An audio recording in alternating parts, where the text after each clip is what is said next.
सो या तो हे भाई लोग, welcome back to my channel. I hope तुम लोगों को पिछले 4 महीने से मिस किया ही होगा, क्योंकि मैंने पिछले 4 महीने से वीडियो अपलोड नहीं किया है, तो इसके लिए मेरे को माफ़ कर देना। बट इसके पीछे बहुत सारे रीज़न है जो मैं तुम लोग को वीडियो के एंड में बताऊँगा, तो इसीलिए इसको पूरा देखना एंड एक लाइक भी कर देना। तो बिना देर के इस एपिसोड को शुरू करते हैं। एंड हाँ, बहुत दिन बाद वीडियो अपलोड कर रहा हूँ, तो इसीलिए थोड़ा डबिंग प्रॉब्लम जा सकता है, तो उसको भी भूल जाना। तो चलो, तो इस एपिसोड को शुरू करने से पहले मैं तुमको इस मानवा का थोड़ा सा रिकैप दे देता हूँ कि आखिर में कौन सा मानवा है। अगर तुम लोग भूल गए होगे तो तुम लोग को याद आ जाएगा।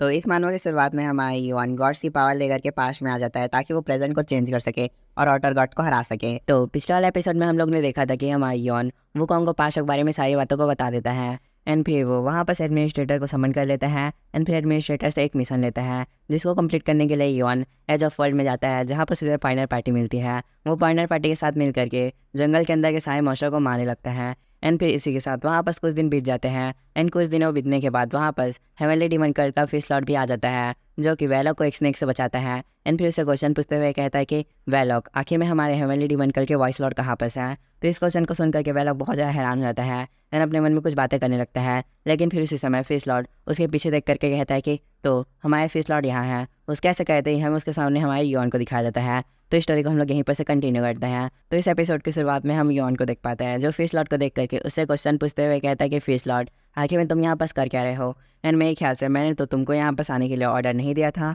तो उसकी इस बात को सुन करके वहाँ पर फिश लॉर्ड बहुत ज़्यादा स्माइल करने लगता है।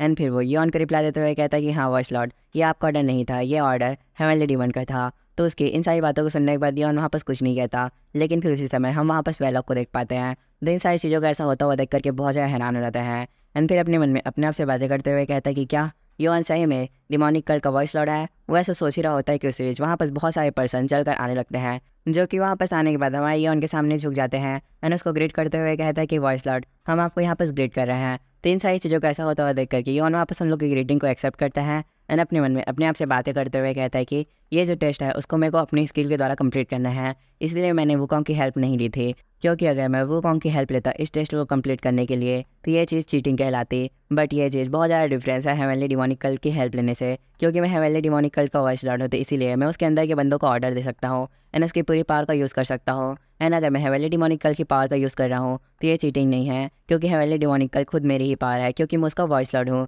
युआन ऐसा सोचने के बाद वहाँ पर हमें थोड़े पाशा के सीन दिखाता है, जहाँ पर वो हेवनली डीमन को मैसेज करके कह रहा होता है कि हेवनली डीमन, मेरे को यहाँ पर कुछ बंदों की ज़रूरत है मेरे को टेस्ट को कंप्लीट करने के लिए। तो इस बात के लिए वहाँ पर हेवनली डीमन भी एग्री हो जाते हैं। तो फिर इसी के साथ ये सीन वापस से प्रेजेंट में आ जाता है, जहाँ पर हम हमारे युआन को देख पाते हैं, जो सारे पर्सन के बीच में खड़े रहते हैं।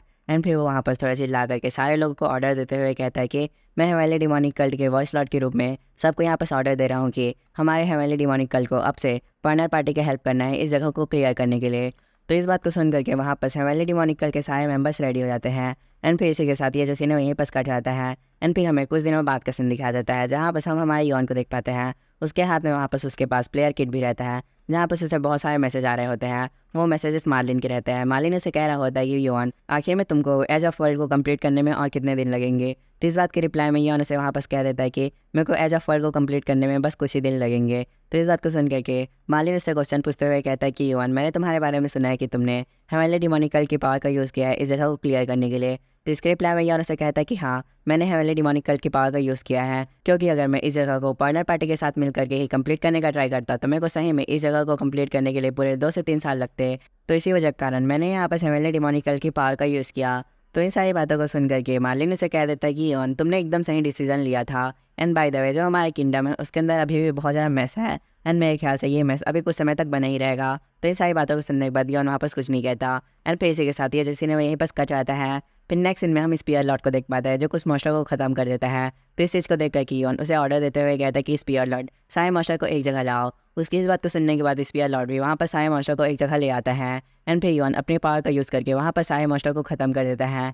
एंड फिर उसी वक्त युआन के पास एक नोटिफिकेशन आता है, जिसमें से बताया जाता है कि आपने पॉयलरिंग वर्ल्ड के मिशन को 14 डेज़ के अंदर ही कंप्लीट कर दिया है। तो इस वजह से आपको कुछ बहुत सारे एडिशनल रिवॉर्ड मिले हैं। एंड आपने इसी के साथ 25 फ्लोर को भी क्लियर कर दिया है, तो इसीलिए आपको 26 फ्लोर के अंदर जल्दी ही ट्रांसफ़र कर दिया जाएगा। तो इन सारी नोटिफिकेशन को देखने के बाद युआन आपस कुछ नहीं कहता। एंड फिर वो बहुत सारे पॉइंट्स को आपस में शेयर करने लगता है, जहाँ पर वो कुछ पॉइंट फिश लॉर्ड को देता है एंड कुछ पॉइंट्स स्फीयर लॉर्ड को भी देता है। एंड फिर वो पॉइंट्स देने के बाद उन लोग से बात करते हुए कहता है कि ये जो पॉइंट्स है वो तुम्हारे रिवॉर्ड के रूप में है कि तुमने इस एरिया को क्लियर किया है। वह सब बोलने के बाद अपने मन में अपने आप से बातें करते हुए कहता है कि सही में इन लोग को ये पॉइंट्स बहुत ज़्यादा लग रहे होंगे, पर मेरे लिए ये पॉइंट्स बहुत ज़्यादा कम है। एंड हाँ, इसके अलावा ये जो प्लेस है उसको मेरे को हेवनली डिमोनिक कल्ट के साथ कंप्लीट करने में सही में बहुत ज़्यादा कम समय लगा। योहान ऐसा बोल करके कुछ समय पहले की बातों को याद कर रहा होता है, जहाँ पर उसे वेलकेरो गुस्सा करते हुए कह रहा होता है कि योहान आखिर में तुम और कितना दिन लगाओगे इस प्लेस को क्लियर करने में। योहान ऐसा बोल ही रहा होता है कि उसी बीच वहाँ पर फिश लॉर्ड योहान से बात करते हुए कहता है कि वॉइस लॉर्ड मेरे को आपसे एक हेल्प चाहिए। एंड वो हेल्प ये है कि मुझे आपसे वापस से फाइट करना है। जो हमारी पिछली फाइट थी उसमें मैं अपनी पूरी पावर को शो नहीं कर पाया था, तो क्या आप इस बार मेरे को मेरी फुल पावर को शो करने का मौका देंगे। तो उसकी इन सारी बातों को सुनने के बाद स्पीयर लॉर्ड बहुत ज़्यादा गुस्से में फिश लॉर्ड से बातें करने लगता है, लेकिन फिर इसी समय योहान उसको रोक देता है एंड फिर फिश लॉर्ड का प्रपोजल को एक्सेप्ट कर लेता है। एंड फिर फिश लॉर्ड से बात करते हुए कहता है कि ठीक है, तो क्या हम फाइट को यहीं पर से स्टार्ट करेंगे। तो उसकी इस बात को सुन करके फिश लॉर्ड योहान को कहता है कि थैंक यू वॉइस लॉर्ड, आपने मेरे प्रपोजल को एक्सेप्ट किया। तो इस बात के लिए योहान वहाँ पर से कुछ नहीं कहता। एंड फिर थोड़ी देर बाद फिश लॉर्ड से बात करते हुए कहता है कि चलो फिश लॉर्ड हम अपनी फाइट को शुरू करते हैं। तो उसकी इन सारी बातों को सुनने के बाद फिश लॉर्ड वहाँ पर से अपनी पावर को एक्टिवेट कर लेता है, जिस वजह से उसके आसपास थोड़ी ब्लू फ्लेम आने स्टार्ट हो जाती है। तो इन सारी चीज़ों का ऐसा होता हुआ देख कर कि योहान अपने मन में कहता है कि जो फिश लॉर्ड है वो फाइनल मेंबर है द हेवनली डिमोनिक कल्ट का, एंड ये एक बहुत ज़्यादा स्ट्रॉन्ग हाई रैंकर है जो कि हेवनली डिमोनिक कल्ट में पावर की वजह से जाना जाता है। तो सही में मेरे को यहाँ पर साथ फाइट करने में बहुत ज़्यादा इंटरेस्ट आने वाला है। योहान ऐसा बोल करके अपनी थोड़ी पावर को एक्टिवेट कर लेता है एंड फिर इसी के साथ उन लोग की जो फाइट है वो यहाँ पर से स्टार्ट हो जाती है। फाइट की स्टार्ट होते ही फिश लॉर्ड योहान से बात करते हुए कहता है कि वॉइस लॉर्ड मेरे को यहाँ बस लग रहा है कि आप मेरे को बहुत ज़्यादा अंडर एस्टिमेट कर रहे हैं, तो इसलिए आप थोड़ा संभल के रहें। फिश लॉर्ड कैसा बोलते हैं, हमें वापस योहान और फिश लॉर्ड के पंच को दिखाया जाता है जो एक दूसरे से टकराते हैं, जिस कारण से पूरी ज़मीन टूटने लगती है। एंड फिर इसी के साथ वहाँ बस फिश लॉर्ड योहान से बात करते हुए कहता है कि वॉइस लॉर्ड क्या यहाँ पर आप होली फायर का यूज़ नहीं करने वाले। तो इसके जवाब में योहान उसे कह देता है कि नहीं, मैं इधर होली फायर का यूज़ नहीं करने वाला क्योंकि मैं किसी और चीज़ का प्रैक्टिस कर रहा हूँ। तो उसकी इस बात को सुन करके फिश लॉर्ड वहाँ पर बहुत ज़्यादा स्माइल करने लगता है और अपनी एक स्किल को एक्टिवेट कर लेता है जिसका नाम रहता है स्काई डिस्ट्रॉइंग लाइटनिंग। वो उसका यूज़ करके योहान के ऊपर एक बहुत तगड़ा वाला पंच मार देता है जिसके इम्पैक्ट से आसपास की पूरी ज़मीन टूट जाती है। लेकिन फिर फिश लॉर्ड कुछ चीज़ को देख करके बहुत ज़्यादा शौक हो जाता है एंड अपने मन में अपने आप से बातें करते हुए कहता है कि जरा देखो तो ये जो चीज़ है वो बहुत ज़्यादा इम्पॉसिबल है। हमारे वॉइस लॉर्ड अभी एक रैंकर भी नहीं बने हैं, उसके बावजूद ये मेरे जैसे एक हाई रैंकर के पंच को ब्लॉक कर सकता है, ये बहुत ज़्यादा अमेजिंग बात है। उसके ऐसा कहते ही हम हमारे योहान को देख पाते हैं जो आपस अपनी आइडेंटिफिकेशन स्किल को एक्टिवेट कर लेते हैं। एंड फिर वो फिश लॉर्ड से बात करते हुए कहता है कि फिश लॉर्ड मेरे ख्याल से तुम यहाँ पर मेरे को बहुत ज़्यादा अंडर एस्टिमेट कर रहे हो। ये बोलने के बाद योहान अपनी आइडेंटिफिकेशन स्किल की बहुत ज़्यादा पावर को यूज़ करने लगता है एंड फिर वो आइडेंटिफिकेशन स्किल की पावर का यूज़ करके फिश लॉर्ड के ऊपर एक बहुत तगड़ा पंच मार देता है जिसके इम्पैक्ट से आसपास की ज़मीन टूटने लगते हैं। एंड फिर योहान वहाँ पर नहीं रुकता, वो और भी बहुत ज़्यादा पंचेस फिश लॉर्ड के ऊपर मारने लगता है। तो इन सारी चीज़ों का ऐसा होता हुआ देख करके फिश लॉर्ड बहुत ज़्यादा हैरान हो जाता है एंड अपने मन में कहता है कि सही में हमारे वॉइस लॉर्ड बहुत ज़्यादा स्ट्रॉन्ग हो चुके हैं, इनके हर एक फिस्ट के इम्पैक्ट से मेरी पूरी बॉडी की बोन्स टूट रही है, ये सही में बहुत ज़्यादा पावरफुल है। फिश लॉर्ड ऐसा बोल करके योहान के पंचेस को थोड़ा ब्लॉक करता है। तो इसे देखने के बाद योहान अपने मन में कहता है कि तो मेरे ख्याल से अब मुझे यहाँ पर इसे ख़त्म करना चाहिए। योहान ऐसा बोल करके फिश लॉर्ड को एक बहुत तगड़ा पंच मारता है जिस वजह से फिश लॉर्ड के मुंह से बहुत ज़्यादा खून निकल जाता है, फिश लॉर्ड के चेहरे से बहुत ज़्यादा खून जाने लगता है। तो इसे देखने के बाद फिश लॉर्ड बहुत ज़्यादा गुस्सा हो जाते हैं एंड अपनी स्किल का यूज़ करने लगता है जिसका नाम रहता है 100 थंडर फिस्ट। इस स्किल का यूज़ करके फिश लॉर्ड योहान के ऊपर अटैक कर देता है, लेकिन फिर उसी बीच वो किसी चीज़ को देख करके बहुत ज़्यादा शौक हो जाता है। एंड देन हमें फिश लॉर्ड के सामने में वहाँ पर हेवनली डिमन को दिखाया जाता है जो कि फिश लॉर्ड से बात करते हुए कहता है कि फिश लॉर्ड क्या तुम मुझे यहाँ पर देख पा रहे हो। इस चीज़ को देख करके फिश लॉर्ड अपने अटैक वहीं पर रोक देते हैं एंड फिर बहुत ज़्यादा घबराते हुए अपने मन में कहता है कि क्या मैंने सही में यहाँ पर हेवनली डिमन को देखा, ये नहीं हो सकता। वह तो सोच ही रहा होता है कि उसी बीच फिश लॉर्ड के पीछे वहाँ पर हमारा योहान आ जाता है जो अपनी होली फायर को फिश लॉर्ड के ऊपर लगा रहा होता है। एंड फिर वो फिश लॉर्ड से बात करते हुए कहता है कि फिश लॉर्ड आखिर में तुमने यहाँ पर क्या देखा। तो इसके रिप्लाई में फिश लॉर्ड उसे कहता है कि मैंने यहाँ पर हेवनली डिमन को देखा, मुझे अपनी आंखों पर यकीन नहीं हो रहा है। इस बात को सुनने के बाद योहान वहाँ पर बहुत ज़्यादा स्माइल करने लगता है एंड फिर वो अपने मन में अपने आप से कहता है कि तो फिश लॉर्ड यहाँ पर हेवनली डिमन से डरता है। सो हे भाई लोग, मैं यहाँ पर तुम लोग को होली फायर के इफेक्ट के बारे में याद दिलाने आया हूँ। जो लोग भी होली फायर के इफेक्ट को भूल गए हो तो मैं उनको बता दूँ, होली फायर एक ऐसी फायर है जो अपने अपोनेंट के फियर पर बहुत ज़्यादा बढ़ने लगती है और अपने अपोनेंट के फियर को उसके सामने ले आती है, जस्ट लाइक हमने थीसियस के साथ देखा था, अगर तुम्हें याद होगा तो। इसी के साथ अपने एपिसोड को कंटिन्यू करते हैं। तो जैसे ही योहान इन सारी बातों को सोच रहा होता है कि उसी बीच जो फिश लॉर्ड रहता है वो हमारे योहान के सामने घुटने टेक देता है एंड उससे बात करते हुए कहता है कि वॉइस लॉर्ड मैं यहाँ बस अपने हार को एक्सेप्ट करता हूँ, मैं आपसे यहाँ पर अब नहीं जीत पाऊंगा। इस बात को सुनने के बाद योहान फिश लॉर्ड से बात करते हुए कहता है कि सही में तुमसे यहाँ पर फाइट करके मेरे को बहुत ज़्यादा मजा आया है। उसके ऐसे कहते ही ये जो सीन है यहीं पर कट जाता है। नेक्स्ट सीन में हमें आर्थर की सिटी ब्रिटेन को दिखाया जाता है जहाँ पर हम मार्टिन को भी देख पाते हैं जो कि किसी से बात करते हुए कहता है कि सही में मुझे यहाँ पर तुम्हें देखे बहुत लंबा समय बीत गया। मैंने बहुत लंबे समय से तुम्हें नहीं देखा था, बट आखिर में तुम इतनी जल्दी यहाँ पर कैसे आ गए? उसके ऐसे कहते ही हमें उसके सामने हमारी यौन को दिखाया जाता है, जो कि मार्लिन को रिप्लाई देते हुए कहता है कि अगर मैं अच्छे से कहूँ तो मेरे को यहाँ पर आने में बहुत लंबा समय लगता, बट मैंने यहाँ पर आने के लिए वो कॉन्ग की हेल्प ली थी, इसीलिए मैं यहाँ पर इतनी जल्दी आ पाया। योन कैसे कहते ही हमें थोड़े पास का सीन दिखाया जाता है, जहाँ पर योन वुकोंग की फ्लाइंग निम्बस में बैठ करके आ रहा होता है। तो गाइस यहाँ पर जिसे भी नहीं पता फ्लाइंग निम्बस क्या है, तो वुकोंग और जो युआन है जो क्लाउड पे बैठे हैं वही वुकोंग की फ्लाइंग निम्बस है। तो वुकोंग की फ्लाइंग निम्बस को याद करने के बाद युआन एक सोफे पे बैठ जाता है एंड बहुत ज़्यादा अजीब रिएक्शन देने लगता है और कहता है कि सही में मुझे यहाँ पर लग रहा है कि मैं यहाँ पर बैठे बैठे ही मर जाऊंगा, क्योंकि उस बास्टर ने बहुत तेज़ी के साथ अपनी फ्लाइंग निम्बस को घुमाया था। युआन कैसे कहते ही हम फिर से मार्लिन को देख पाते हैं, जो युआन की इन सारी बातों को सुनने के बाद उससे बात करते हुए कहता है कि क्या तुम्हें यहाँ पर रेस्ट की ज़रूरत है? तो इसके जवाब में युआन उसे कहता है कि नहीं, मुझे यहाँ पर रेस्ट नहीं चाहिए। वैसे जो राउंड टेबल है उसका क्या हाल चल रहा है? तो इसके रिप्लाई में मार्लिन कहता है कि युआन, अगर मैं तुम्हें यहाँ पर सारी चीज़ों को क्लियर बताऊँ तो राउंड टेबल अभी बहुत ज़्यादा बुरी कंडीशन में है, क्योंकि जो वो लैंसलॉट था उसने यहाँ पर रह करके बहुत बुरे बुरे काम किए थे। इस वजह से एसगार्ड को यहाँ पर आना पड़ा था सारी चीज़ों को संभालने के लिए, बट अब फाइनली एसगार्ड यहाँ पर से जा चुकी है एंड जो राउंड टेबल है वो अब धीरे धीरे करके यहाँ पर स्टेबल हो रही है। सो या तो ये भाई लोग, मैं यहाँ पर तुम लोग को दोबारा से कुछ इन्फॉर्मेशन देने के लिए आ गया हूँ, क्योंकि मैंने बहुत लंबे समय से वीडियो अपलोड नहीं किया है, तो कुछ व्यूअर इन सारी बातों को भूल गए हैं। तो यहाँ पर मैं तुम लोग को लैंसलॉट और राउंड टेबल के बारे में कुछ कुछ इन्फॉर्मेशन दे देता हूँ। जो राउंड टेबल है उसको द किंग ऑर्थर ने क्रिएट किया था, बट जैसे ही जब किंग ऑर्थर मर गया था तब लैंसलॉट ने किंग ऑर्थर के बेटे को मार करके राउंड ऑफ टेबल के ऊपर कब्जा कर लिया था, वो भी बहुत हज़ारों सालों तक। बट जब योन ने सुसानो के डंजन को क्लियर किया था तो उसे वापस ऑर्थर भी मिला था, जिसको लेकर के वो इस फ्लोर के अंदर आ गया था। एंड जैसे ही योन और ऑर्थर इस फ्लोर के अंदर आए थे, ऑर्थर को यहाँ पर बहुत ज़्यादा गड़बड़ी महसूस हुई थी, तो इसीलिए उसने मार्लिन और योन की हेल्प लेकर के लैंसलॉट को ख़त्म किया और अंत में जाकर के अपने बेटे के शरीर में चला गया था।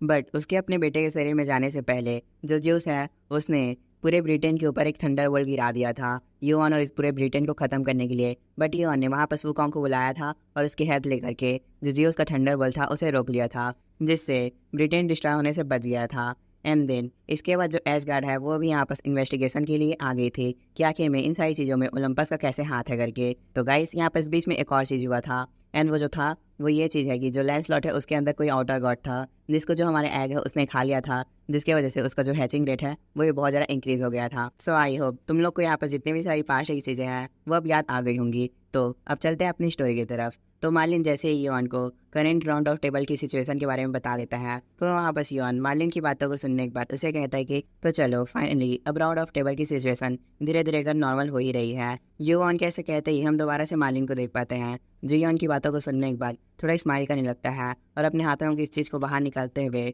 योन से कहता है कि तो यहाँ पर मेरे पास तुम्हारे लिए कुछ गिफ्ट है जो कि मुझे उस बूढ़े आदमी ने दिया है जिसका नाम वेलकेरो था। तो इस बात को सुनने के बाद योन कुछ नहीं कहता, एंड उसी बीच जो मार्लिन है वह यहाँ पर इस चीज़ को समन करने लगता है, जिसकी वजह से आसपास बहुत ज़्यादा वाटर आने लगती है। तो इस चीज़ को देख करके जो हमारा योन है वो अपने मन में कहने लगता है कि तो फाइनली उस बूढ़े आदमी ने ये जो चीज़ है वो यहाँ पर बना ली। उसके ऐसे कहते हैं हमें उसके सामने एक आर्मर दिखाया जाता है, तो उसे देख करके योन दोबारा से अपने मन में कहता है कि सी स्टोन, ये जो आर्मर है वो यहाँ पर सी स्टोन से बना है और मैंने बूढ़े आदमी से यही एक्सपेक्ट किया था कि वो सी स्टोन का यूज़ करके एक आर्मर ही बनाएगा, क्योंकि जब सी स्टोन पोसाइडन के पास था तो पोसाइडन ने सी स्टोन को एक वेपन की तरह यूज़ करके बहुत सारे जायंट्स को मारा था।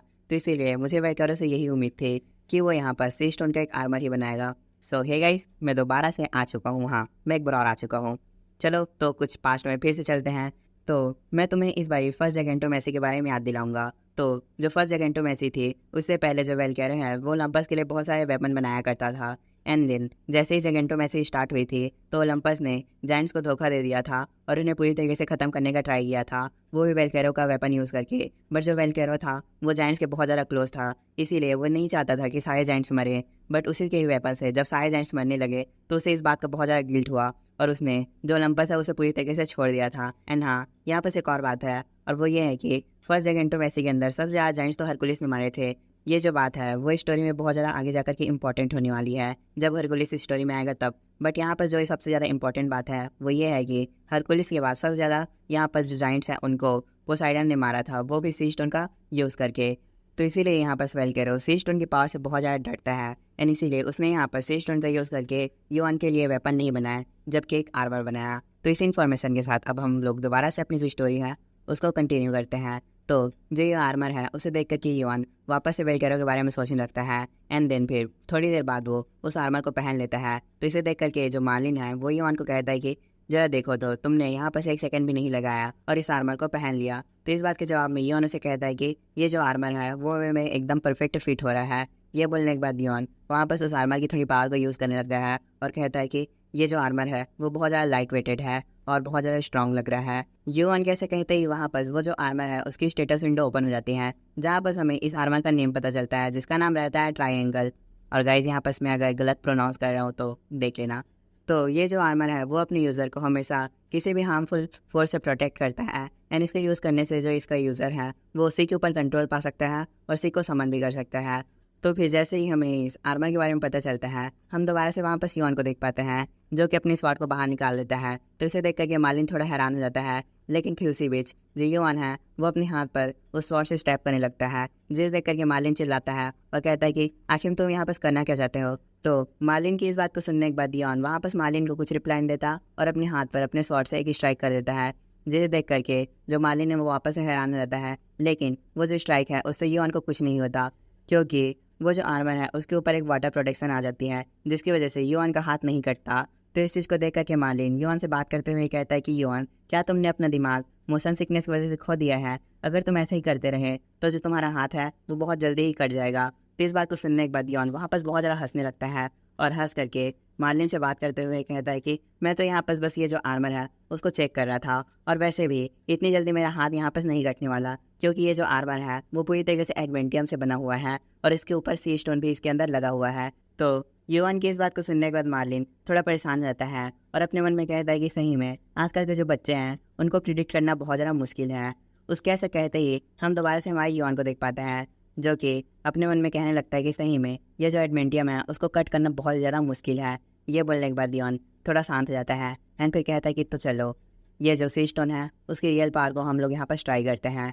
ये बोलने के बाद वो वहाँ पर सी स्टोन की पावर को यूज़ करने लगता है एंड फिर मार्लिन से कहता है कि मार्लिन आप थोड़ा पीछे हो जाओ, क्योंकि मैं पहली बार सी स्टोन की रियल पावर को रिलीज़ करने वाला हूँ। तो ये जो चीज़ है वो बहुत ज़्यादा डेंजरस हो सकता है। युआन ऐसा बोल करके सी स्टोन की बहुत ज़्यादा पावर को निकालने लगता है, जिसकी वजह से युआन के सामने एक क्रिएचर अपीयर होने लगता है। इसे देखने के बाद युआन वहाँ पर कुछ नहीं कहता, लेकिन फिर उसी समय उसकी इन्वेंट्री में से एग बाहर आ जाता है। इसे देख करके युआन कहता है कि जरा देखो ये जो एग है वो वापस से बाहर आ गया। उसके ऐसे कहते हैं उसके पास बहुत सारे नोटिफिकेशन आने लगते हैं जिसमें बताया जाता है कि ये जो एग है वो बहुत ज़्यादा दांतों को बाहर निकाल रहा है। तो इसे देखने के बाद युआन अपने मन में कहता है कि यहाँ पर मेरे सामने जो क्रिएचर आ रहा है वो सेम क्रिएचर है जिसको मैंने एक नाई के अंदर देखा था, बट नाई के अंदर इसका जो फॉर्म है वो एक आँख के रूप में है। बट यहाँ पर मेरे सामने ये एक दूसरे फॉर्म में अपेयर हो रहा है, बट यहाँ पर मैं कंफर्म हूँ कि ये क्रिएचर वही सेम क्रिएचर है, क्योंकि एग भी इसे देख करके उसी तरह रिएक्ट कर रहा है जिस तरह इसने कनाई की क्रिएचर को देख करके रिएक्ट किया था। युआन इन सारी बातों को सोचने के बाद उस क्रिएचर से बात करते हुए कहता है कि तुम ना ही कोई मॉन्स्टर हो और ना ही कोई इंसान, ना तुम्हारा कोई नाम है, तो आखिर में तुम यहाँ पर सो कौन? उस बात को सुनने के बाद वो जो क्रिएचर रहता है वो कहता है कि युआन, अगर तुम्हें मेरे बारे में जानना है तो तुम्हें पहले तीनों पीसेस को कलेक्ट करना पड़ेगा। उस क्रिएचर के ऐसा कहते ही वहाँ पर जो सी स्टोन की सारी पावर रहती है वो अचानक से गायब हो जाती है। तो इन सारी चीज़ों का ऐसा होता हुआ देख करके मार्लिन युआन से बात करते हुए कहता है कि आखिर में यहाँ पर चल क्या रहा था। यहाँ पर जो माना थी वो लिटरली बहुत ज़्यादा पावरफुल माना थी और अनस्टॉपेबल माना थी। तो इसके रिप्लाई में युआन से कहता है कि अगर मैं सही बोलूँ मार्लिन तो मुझे भी नहीं पता कि आखिर में यहाँ पर चल क्या रहा है। उसको ऐसा बोलने के बाद युआन अपने मन में कहने लगता है कि मैंने डेफिनेटली वो जो क्रिएचर था उसका फेस देखा था, बट अब मुझे वो याद नहीं आ रहा कि आखिर में मैंने उस क्रिएचर का फेस कब देखा था। ये शायद तक मेरी मेमोरी से मिट गया है। क्या वो क्रिएचर सही में इतना ज़्यादा पावरफुल है कि वो मेरी मेमोरी को भी इरेज कर सकता है? एंड हाँ, उस क्रिएचर ने मुझे कहा था कि मैं तीनों पीसेस को कलेक्ट करूं, तो 2 पीसेस मेरे पास पहले से ही हैं, तो क्या मुझे जो जिस का थंडर स्टोन है उसे भी लेना पड़ेगा? ये बोलने के बाद युआन कुछ समय के लिए शांत जाता है एंड फिर दोबारा से अपने मन में कहने लगता है कि हाँ, मुझे जो जिस का थंडर बोल्ट है उसका स्टोन लेना ही पड़ेगा, क्योंकि मुझे इन सारी चीज़ों के बारे में जानना है और मुझे वो जो आउटर गॉड है उनको भी हराना है, और मुझे यहाँ बस ये भी जानना है कि आखिर में ये क्रिएचर है कौन और ये एक आइटम के रूप में कैसे बदल गया। उसके ऐसे कहते ही हम वहाँ पर जो एग है उसका हैचिंग रेट देख पाते हैं, जो कि अचानक से इंक्रीज हो जाता है और 95.94% हो जाता है। युआन वापस उसे देख ही रहा होता है कि उसी बीच जो मार्लिन रहता है वो युआन से बात करते हुए कहता है कि क्या तुम अब यहाँ पर से जाने वाले हो? तो इसके रिप्लाई में युआन कहता है कि हाँ, मैं अब जाने वाला हूँ। तो इस बात को सुन करके मार्लिन दोबारा से युआन से बात करते हुए कहता है कि युवॉन, क्या सही में ये सारी चीज़ें तुम्हारे लिए इतनी ज़्यादा इंपॉर्टेंट है कि तुम थोड़ा सा भी रेस्ट नहीं ले रही हो? मेरे ख्याल से तुम्हें थोड़ा सा रेस्ट लेना चाहिए। तो इसके रिप्लाई में युवॉन कहता है कि मार्लिन, शुक्रिया मेरे यहाँ पास बहुत ज़्यादा ख्याल रखने के लिए, बट मेरे पास बहुत सारे काम हैं जिनको मेरे को कंप्लीट करना है, और उनमें से एक काम ये है कि मेरे को वो कॉन्ग को आज़ाद करना है, तो इसीलिए मुझे यहाँ पर से जल्दी जाना पड़ेगा। तो इस बात को सुनने के बाद मार्लिन भी वहाँ पर रेडी हो जाता है, एंड फिर इसी के साथ ये जसीना वहीं पर कट जाता है। एंड फिर नेक्स्ट सीन में हमें युवॉन का आवाज़ सुनाई देता है, जो हमें बताते हुए कहता है कि जो एज ऑफ वर्ल्ड था उसे कंप्लीट करने के रूप में मुझे बहुत सारे रिवॉर्ड मिले थे। उसमें से एक रिवॉर्ड ये भी था कि मुझे एक स्किल या फिर स्टैट में से एक रिवॉर्ड को चूज़ करना था, जिसमें से मैंने स्टैट्स को चूज़ किया था। इसी वजह से जो मेरे सारे स्टैट्स है वो 1% से बढ़ गए थे। ये ऑन कैसे कहते ही हम वहाँ पर एक नोटिफिकेशन को देख पाते हैं, जिसमें बताया जाता है कि जो 26 फ्लोर का ट्रायल है वो यहाँ पर स्टार्ट हो चुका है। एंड फिर उसी के साथ हमें एक ब्लास्टर दिखाया जाता है, एंड फिर हमें एक और नोटिफिकेशन दिखाया जाता है जिसमें बताया जाता है कि जो 26 फ्लोर का ट्रायल है वो कंप्लीट हो चुका है, एंड इसके रिवॉर्ड में आपको 20,000 पॉइंट्स मिले हैं। एंड इसी के बाद हमें बहुत सारे नोटिफिकेशन दिखाया जाता है जिसमें बताया जाता है कि आपने 27 फ्लोर के ट्रायल को कंप्लीट कर लिया है, आपने 29 फ्लोर के ट्रायल को कंप्लीट कर लिया है, आपने 30 फ्लोर के ट्रायल को कंप्लीट कर लिया है, आपने 35 फ्लोर के ट्रायल को कंप्लीट कर लिया है, एंड आपने अब यहाँ पर 39 फ्लोर के ट्रायल को कंप्लीट कर लिया है, और इन द एंड यहाँ पर आपने 40 फ्लोर के ट्रायल को कंप्लीट कर लिया है। एंड फिर जैसे ही ये नोटिफिकेशन खत्म होता है, हम हमारी ऑन को एक माउंटेन के ऊपर देख पाते हैं, और इस माउंटेन के ऊपर से बहुत ज़्यादा सनलाइट आ रही होती है, और इस माउंटेन को देखने से ये भी लग रहा है कि ये जो माउंटेन है वो कॉन्ग वाला ही माउंटेन है। एंड फिर इसी के साथ ये जो सीन है वो यहीं पर कट जाता है, एंड हमें फिर बताया जाता है कि यहाँ बस आधे साल बीत चुके हैं। एंड जैसे ही आधा साल बीत जाता है, हम हमारी युवान को एक ग्राउंड के ऊपर बैठा हुआ देख पाते हैं, जहाँ पर वो फिश को कुकिंग कर रहा होता है। तो गाइस, में से एक भाई ने पूछा था कि इस मानव के अंदर लोग खाना भी खाते हैं या नहीं खाते, तो देख लो, खाते हैं। तो जैसे ही जो युवान है वो वहाँ पर बैठा रहता है, फिर उसी समय हमें एक नोटिफिकेशन दिखा जाता है जहाँ पर हमें पता चलता है कि ये जो फ्लोर है वो 41st फ्लोर है। एंड फिर इसके बाद हमें युवान को थोड़े पास से दिखाया जाता है, जहाँ पर युवान के सिर पर 50 का मार्क बना रहता है। लेकिन फिर उसी बीच हमें कुछ बंदों लोग का आवाज़ आता है जो कि कह रहे होते हैं कि तो ये यहाँ पर है। उस आवाज़ के आने के बाद हम दो बंदों को देख पाते हैं, जिसमें से एक बंदे ने अपने आई पर पैच लगाया रहता है, और एक बंदा बोल रहता है, और उसके सिर पे बहुत सारे टैटू बन रहते हैं। तो जो आई पैच वाला बंदा रहता है वो बगल वाले बंदे से बात करते हुए कहता है कि मैंने यहाँ पर अपनी एक स्किल को एक्टिवेट कर लिया है, जिसकी वजह से जो सामने वाला पर्सन है या फिर कोई भी पर्सन है वो यहाँ पर हमारी आवाज़ को सुन नहीं पाएगा। तो इसके जवाब में जो बगल वाला बंदा रहता है वो कहता है कि जरा देखो, जो युआन है उसके सिर पर 50 मार्क है। इसका मतलब ये है कि युआन के पास यहाँ पर 50 समनिंग स्टोन है, बट ये फिर भी से बहुत ज़्यादा समनिंग स्टोन है, क्योंकि एक पर्सन के लिए इतने सारे समनिंग स्टोन जमा करना बहुत ज़्यादा मुश्किल की बात है। उस पर्सन कैसे कहते ही हमें वहाँ पर समनिंग स्टोन के बारे में बताया जाता है। तो जो समनिंग स्टोन है वो एक ऐसा स्टोन है जो कि मॉन्स्टर के मरने के बाद ड्रॉप होता है, और इसका यूज़ करने से हम किसी भी क्रिएचर को समन कर सकते हैं, और आपके पास जितने भी ज़्यादा समनिंग स्टोन रहेंगे आपके हाई क्रिएचर को समन करने की पॉसिबिलिटी उतनी ही ज़्यादा बढ़ जाएगी। तो जैसे ही ये इन्फॉर्मेशन ख़त्म होता है, हम वापस और भी बहुत सारे पर्सन को देख पाते हैं। तो गाइज़, मैं यहाँ पर आपको बता दूँ, ये जो स्टोरी है उसमें हमें आधे साल का टाइम जंप देखने को मिला है। मतलब कि जब युआन 40 फ्लोर पर आया था तो उसको 41st फ्लोर पर आए अब आधे साल बीत चुके हैं, और हमें यहाँ बस ये नहीं बताया गया है कि आधे साल के अंदर उसने अभी यहाँ तक क्या क्या किया है। तो ये जो चीज़ है वो थोड़ा सा कन्फ्यूजन हो सकता है, बट लिटरली इसके आगे के जितने भी सारे चैप्टर हैं वो लिटरली बहुत ही ज़्यादा ऑसम है। मतलब अब बहुत ही जल्दी कोई गॉड मरने वाला है, और एक हाई रैंकर भी मरने वाला है, और कोई गॉड अब स्लेव बनने वाला है किसी का। मतलब युआन का कोई गॉड अब स्लेव बनने वाला है, समझ सकते हो तो कितना ज़्यादा हार्ड होने वाला है चैप्टर्स। तो बिना ज़्यादा स्पॉइल करे अपनी स्टोरी को कंटिन्यू करते हैं। तो जहाँ पर युआन बैठा रहता है उसके आसपास बहुत सारे बंदे गैदर होने लगते हैं और युआन को घेरने लगते हैं। एंड फिर हमें इसके बाद दोबारा से उन दोनों बंदों को दिखाया जाता है जो कि आपस में बात करते हुए कहते हैं कि क्या तुमने युआन को 25 फ्लोर के बाद कहीं पर देखा है? वो आधे साल से पूरी तरीके से गायब हो गया है, और किसी को नहीं पता कि आखिर में वो कहाँ गया था, और किसी को ये भी नहीं पता कि आखिर में उसने इन सारे फ्लोर को कैसे क्लियर किया था। तो उसकी इस बात को सुनने के बाद जो बगल वाला बंदा रहता है वो उसका रिप्लाई देते हुए कहता है कि हाँ, कई लोग तो यहाँ पर ये भी बोलते हैं कि जो युआन है वो एडमिनिस्ट्रेटर का हिडन चाइल्ड है, इसीलिए वो चीटिंग करके ये जो सारे टावर हैं उनको ईजिली क्लाइम कर रहा है। तो उसकी इस बात को सुनने के बाद बगल वाला पर्सन दोबारा से बात करते हुए कहता है कि हमारे लिए यहाँ पर ये सारी चीज़ें मैटर नहीं करती, हमें उसके पास जितने भी सारे स्टोन हैं उसको लेना है। उस पर्सन कैसे कहते ही वहाँ बस हमें कुछ और लोगों को दिखाया जाता है जो कि आई पैच वाले पर्सन से बात करते हुए कहता है कि सर, क्या हमें अभी उसके ऊपर अटैक करना चाहिए? तो उसकी इस बात को सुनने के बाद वो जो आई पैच वाला और जो टैटू वाला बंदा रहता है वो लोग कहते हैं कि चलो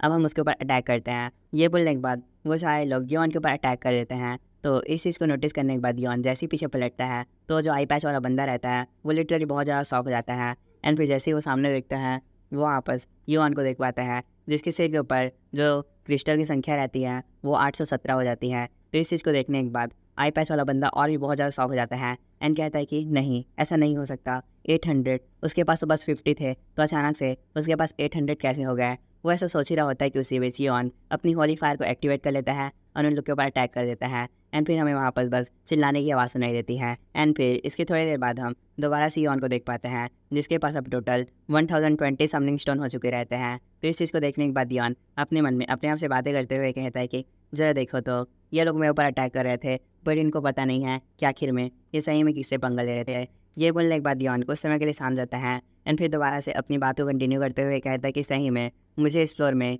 आधे साल बीत चुका है बट मैंने अभी तक इस फ्लोर को क्लियर नहीं किया है, क्योंकि मुझे इस फ्लोर के अंदर 1000 से भी ज़्यादा जो समनिंग स्टोन था उनका ज़रूरत था। शुरुआत में ये जो समनिंग स्टोन है उनको कलेक्ट करना मेरे लिए बहुत ज़्यादा मुश्किल था, क्योंकि यहाँ बस बहुत सारे कम लोग टीम बनाकर फाइट करते थे। बट शुक्र है इन जैसे बेवकूफ़ लोगों का जो लोग यहाँ पर टीम बनाकर फाइट कर रहे हैं और मेरे लिए जो समनिंग स्टोन है उनको मेरे पास ला रहे हैं। और रही बात मुझे यहाँ पास 1000 समनिंग स्टोन जमा करने की, तो ये मेरे लिए बहुत ज़्यादा इंपॉर्टेंट है, क्योंकि मुझे इस फ्लोर को सबसे हाईएस्ट लेवल पर क्लियर करना है, जिससे मेरे को बहुत अच्छा रिवॉर्ड मिल सके। और ये करने के लिए मुझे 1000 से ज़्यादा समनिंग स्टोन की ज़रूरत पड़ती। पर फाइनली अब मेरे पास यहाँ पर समनिंग स्टोन आ चुके हैं, तो मैं अब उसे समन यहाँ पर कर सकता हूँ।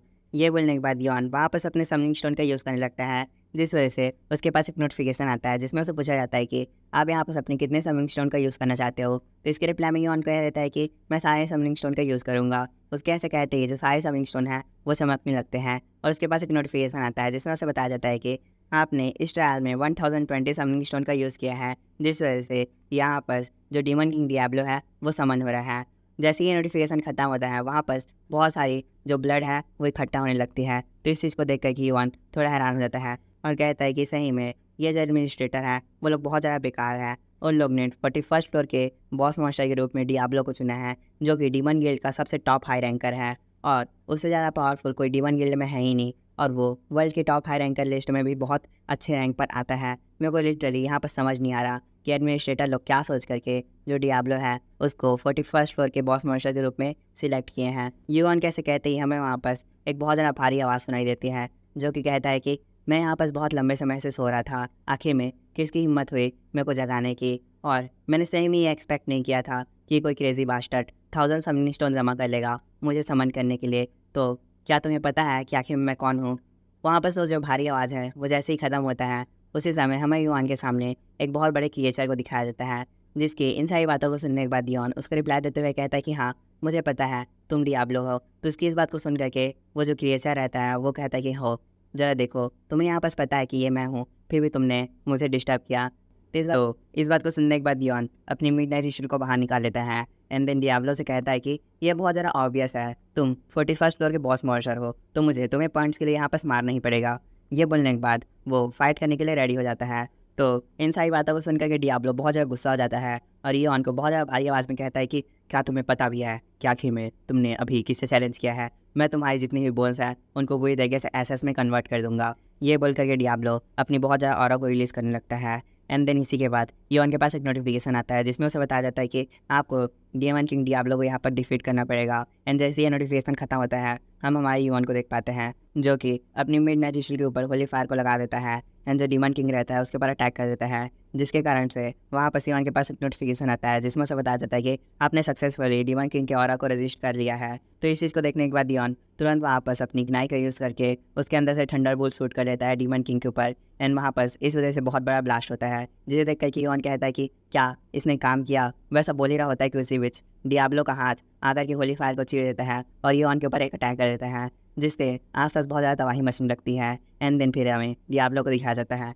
जो कहता है कि सही में तुम बहुत ज़्यादा इंटरेस्टिंग पर्सन हो, तुमने मेरे जो अटैक है उसको भी डॉज कर लिया। उसके ऐसे कहते ही हम युआन को देख पाते हैं जो कि डियाब्लो के अटैक को डॉज करने के बाद उसके सिर के एकदम पास हो जाता है एंड देन अपनी मिडनाइट रिचुअल को बाहर निकाल करके उसके ऊपर अटैक करने स्टार्ट कर देता है, जिस वजह से आसपास थोड़ा तबाही मचने लगता है। एंड फिर नेक्स्ट सीन में हम देख पाते हैं युआन अपनी मिडनाइट रिचुअल के ऊपर नाई की पावर को यूज़ करके डियाब्लो के चेहरे पे एक स्ट्राइक करता है, जिस वजह से डियाब्लो थोड़ा पीछे हो जाता है एंड फिर उसी समय डियाब्लो भी योआन के ऊपर एक अटैक करता है, जिस वजह से योआन भी थोड़ा पीछे हो जाता है। लेकिन फिर उसी समय डियाब्लो अपनी टेल से योआन के ऊपर एक अटैक कर देता है, लेकिन योआन उसके अटैक को डॉज कर लेता है। एडम डिग्नाई का पावर यूज़ करके डियाब्लो के ऊपर एक बहुत खतरनाक स्ट्राइक करता है, जिसकी वजह से पूरी ज़मीन टूटने लगती है। एंड फिर हम वापस से डियाब्लो को देख पाते हैं, जो कि योआन के अटैक से बच जाता है और योआन को ही पीछे हटा देता है और फिर कहता है कि मेरे को सही में तुम्हारी ये जो होली फायर है वो बिल्कुल भी पसंद नहीं है। ये फायर जो मेरी फायर है उसके अपोजिट है। ये बोलने के बाद डियाब्लो अपने मुंह से बहुत ज़्यादा आग निकालने लगता है, जिससे जो योआन है वो बच जाता है। एंड देन अपने मन में कहने लगता है कि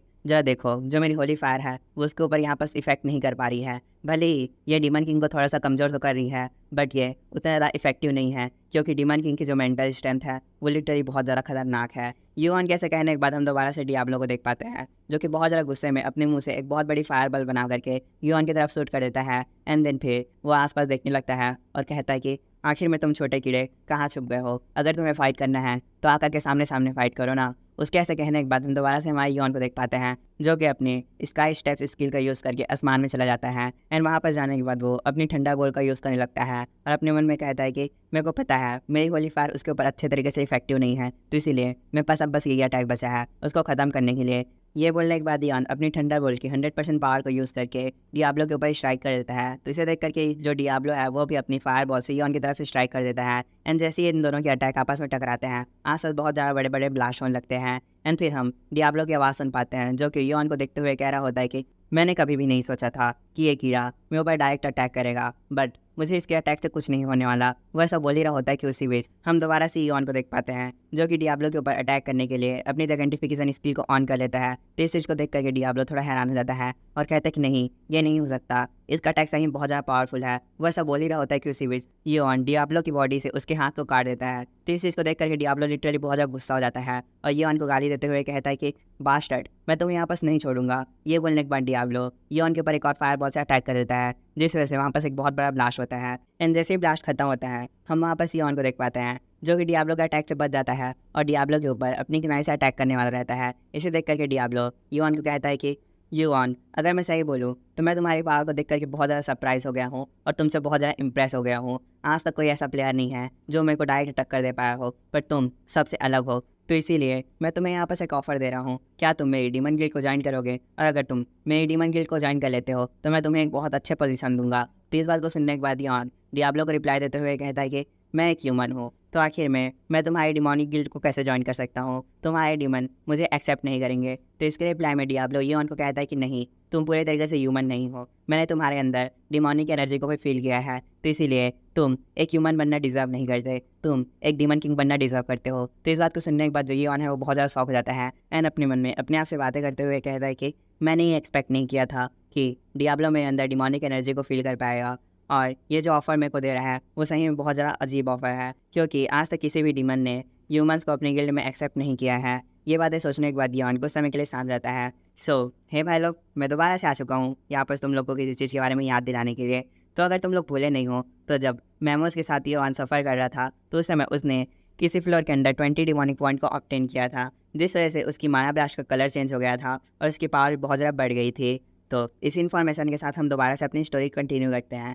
तो योआन सारी बातों को सोचने के बाद कुछ समय के लिए शांत जाता है एंड फिर डियाब्लो को रिप्लाई देते हुए कहता है कि नहीं, मैं एक इंसान हूँ और मैं तुम जैसे डीमन के बेकार गिल्ड को ज्वाइन नहीं करूँगा। तो इस बात को सुनने के बाद डियाब्लो लिटरली बहुत ज़्यादा गुस्सा हो जाता है और कहता है कि तुम जैसे कीड़े की ऐसा कहने की हिम्मत कैसे हुई?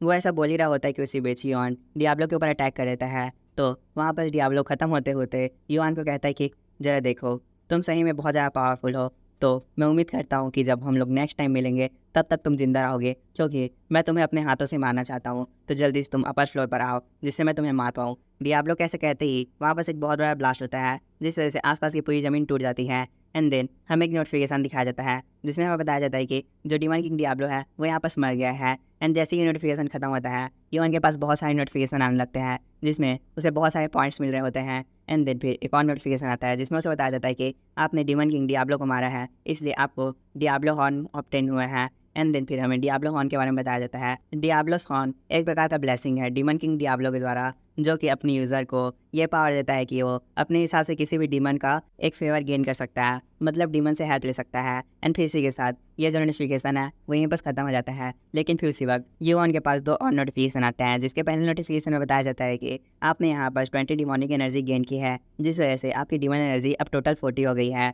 एंड देन फिर सेकंड नोटिफिकेशन में बताया जाता है कि क्या आप सेकंड फ्लोर पर जाना चाहते हो, तो इस बात के लिए यूऑन एग्री हो जाता है। एंड देन फिर इसी के साथ ये जो सीन है वहीं पर कट हो जाता है। एंड फिर नेक्स्ट सीन में हम यूऑन को 42nd फ्लोर के अंदर देख पाते हैं, जो कि आसपास के एरिया को देखकर कहता है कि सही में मैं इस प्लेस को बहुत ज़्यादा हेट करता हूँ, ये बहुत ज़्यादा अनोइंग प्लेस है। वो ऐसा बोल ही रहा होता है कि उसी बीच यूऑन को किसी फैमिलियर पर्सन की आवाज़ सुनाई देती है, जो कि उससे बात करते हुए कह रहा होता है कि यूऑन तुम यहाँ पर सही बोल रहे हो, ये जो प्लेस है वो सही में बहुत ज़्यादा बेकार है। मुझे तो ये समझ नहीं आता कि मेरे अंकल इस जैसे प्लेस में रह कैसे सकते हैं। तो यूऑन इस आवाज़ को सुनने के बाद कुछ नहीं बोलता। एंड फिर हमें वहाँ पर एरगन को दिखाया जाता है, जो कि यूऑन को देख करके बहुत ज़्यादा स्माइल करते हुए कहता है कि यूऑन तुम्हारा हेल में स्वागत है।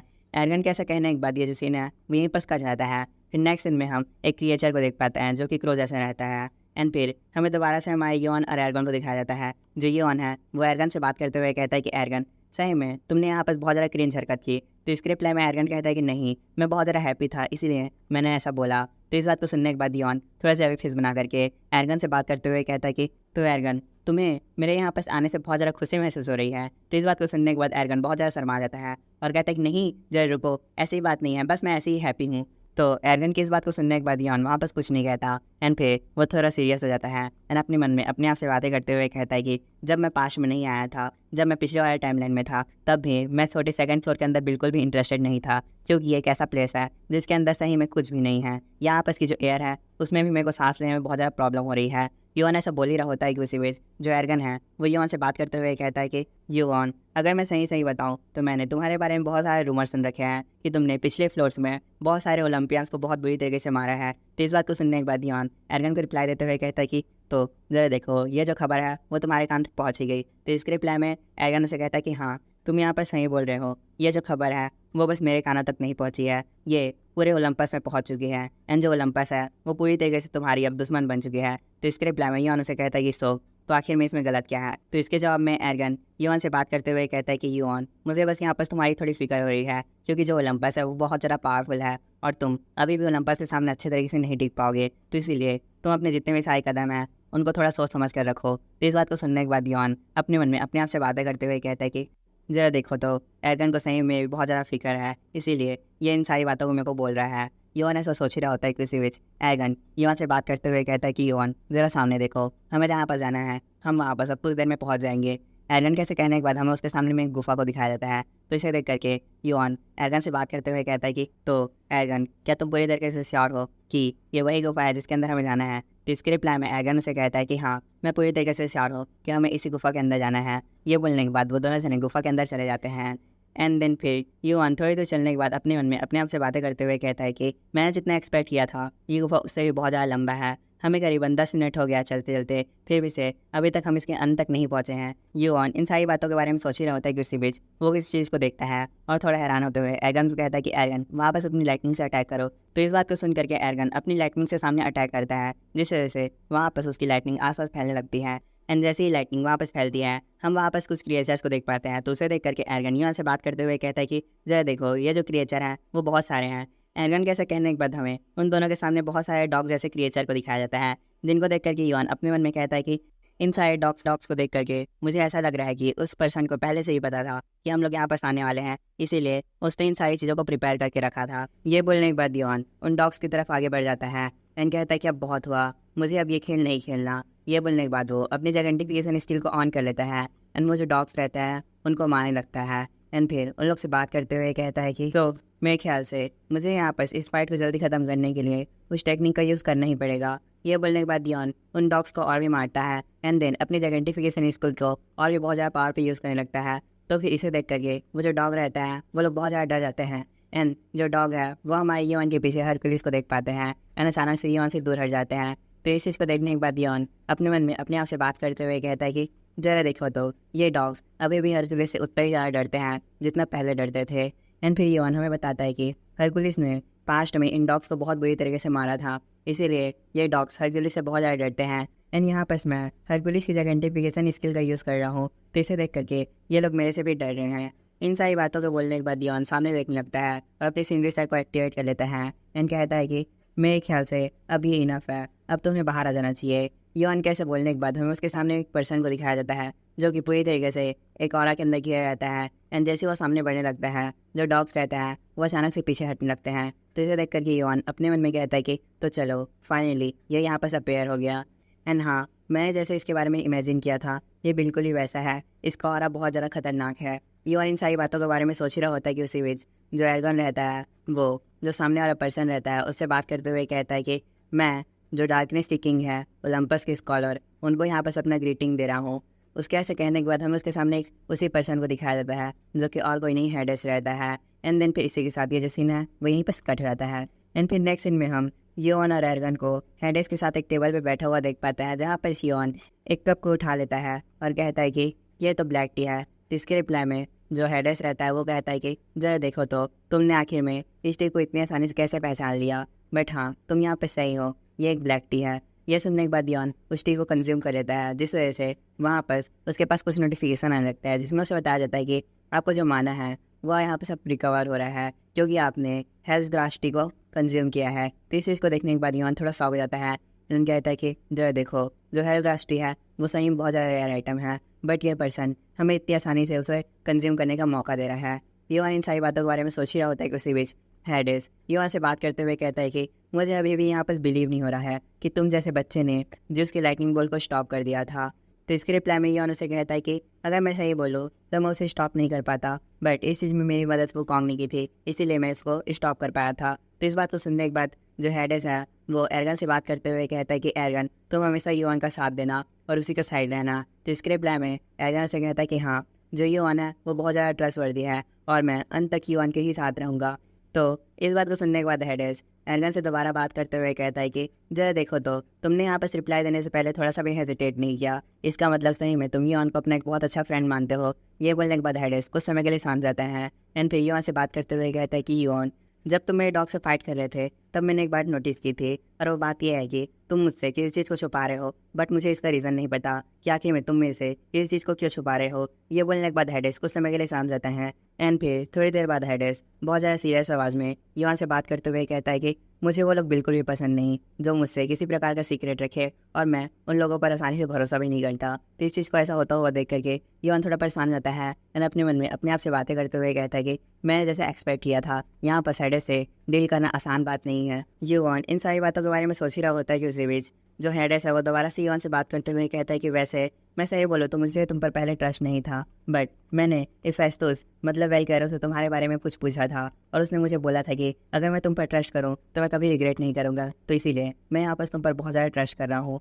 तो उसकी इस बात को सुनने के बाद योन बहुत ज़्यादा चवी फेस बना लेता है और अपने मन में दोबारा से अपने आप से बातें करते हुए कहता है कि जरा देखो तो मेरे लिए जो चीज़ है वो बहुत ज़्यादा मुश्किल थी, मेरे को हेडेस को अपने ऊपर ट्रस्ट दिलाना था और ये मेरे को बहुत ज़्यादा मुश्किल लग रहा था, बट ये जो चीज़ है उसको वेलकैरो ने कितना आसान बना दिया। वो ये सब सोच ही रहा होता है कि इसी बीच हम दोबारा से हेडेस को देख पाते हैं जो कि अपनी बात को कंटिन्यू करते हुए कहता है कि वैसे योन तुम यहाँ पर क्या सोचते हो, क्या हम सही में जो ज्यूस है उसको हरा पाएंगे। तो उसकी इस बात को सुनने के बाद योन उसको रिप्लाई देते हुए कहता है कि मुझे नहीं पता। तो उसकी इस बात को सुनकर के हेडेस बहुत ज़्यादा सीरियस हो जाता है, लेकिन फिर दोबारा से योन अपनी बात को कंटिन्यू करते हुए कहता है कि अगर मैं सही बोलूँ तो मुझे इसका आंसर कंफर्म नहीं पता, बट मैं बहुत ज़्यादा श्योर भी हूँ और बहुत ज़्यादा श्योर भी नहीं हूँ कि हम जो जियोस है उसको हरा पाएंगे, बट ये यहाँ पर पॉसिबल है। तो उसकी इस बात को सुन करके हेडेस उसको रिप्लाई देते हुए कहता है कि पॉसिबल है, तो ये जो चीज़ है वो कैसे पॉसिबल है। तो हेडेस की इस बात को सुनने के बाद योन कुछ समय के लिए शांत जाता है एंड फिर अपने मन में कुछ बातों के बारे में सोचने लगता है और कहता है कि अगर मैं सही बोलूँ तो ज्यूस को हराना इतना ज़्यादा आसान नहीं है,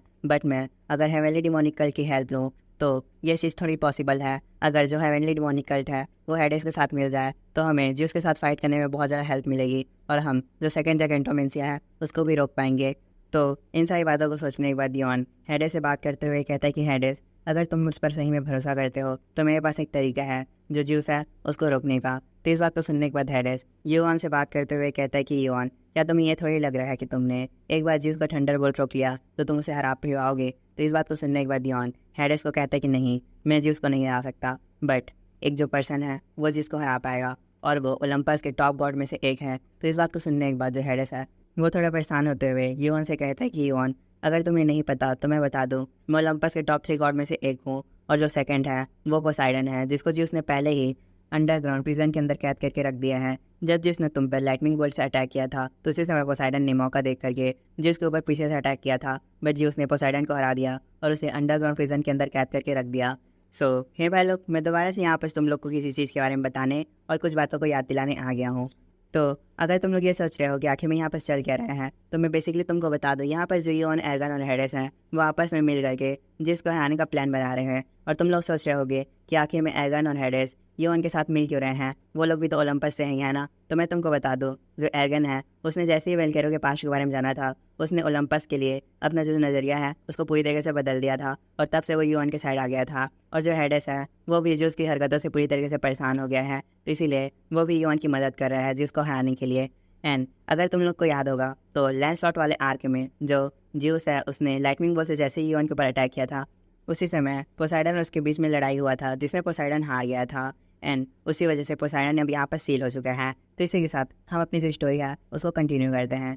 तो फिर जैसे ही हेडेस पोसाइडन के बारे में बात करता है, वो कुछ समय के लिए शांत रहता है एंड फिर कहता है कि तो यून, तुम आखिर में किसी रिक्रूट करने का सोच रहे हो, मेरे से और पोसाइडन से स्ट्रॉन्ग तो ओलंपस में कोई नहीं है। तो इसके रिप्लाई में यून उसे कहता है कि है, एक पर्सन है, वो बहुत ज़्यादा स्ट्रॉन्ग है, और वो है जूस का बेटा हरकुलिस। यून कैसे बोलते ही हम एर्गन और हेडेस को देख पाते हैं, जो कि उसकी बात को सुनकर ये बहुत ज़्यादा हैरान रहते हैं। एंड जो एर्गन है वो यून से बात करते हुए कहता है कि यून, क्या तुम यहाँ पर मजाक कर रहे हो, आखिर में हरकुलिस हम लोग को सपोर्ट क्यों करेगा। तो उसकी इस बात को इग्नोर करते हुए हेडेस यून से क्वेश्चन पूछते हुए कहता है कि यहाँ पर कितनी प्रोबेबिलिटी है कि जो हरकुलिस है वो हमारा साथ देगा। तो इसके रिप्लाई में यून कहता है कि 70%। तो उसकी इस बात को सुन करके दोबारा एर्गन बहुत ज़्यादा शॉक हो जाता है एंड कहता है कि आखिर में यून, तुम इतने ज़्यादा श्योर कैसे हो। तो इसकी इस बात को इग्नोर करते हुए यून हेडेस से क्वेश्चन पूछते हुए कहता है कि हेडेस, यहाँ पर कितनी प्रोबेबिलिटी है कि अगर हमारे साथ हरकुलिस आ जाए तो हम जीव से जीत पाएंगे। तो इसके रिप्लाई में हेडेस से कहता है कि अगर मैं सही बोलूँ तो अगर हरकुलिस हमारे साइड आ गया तो हमारे लिए जीतना बहुत ज़्यादा आसान तो नहीं होगा,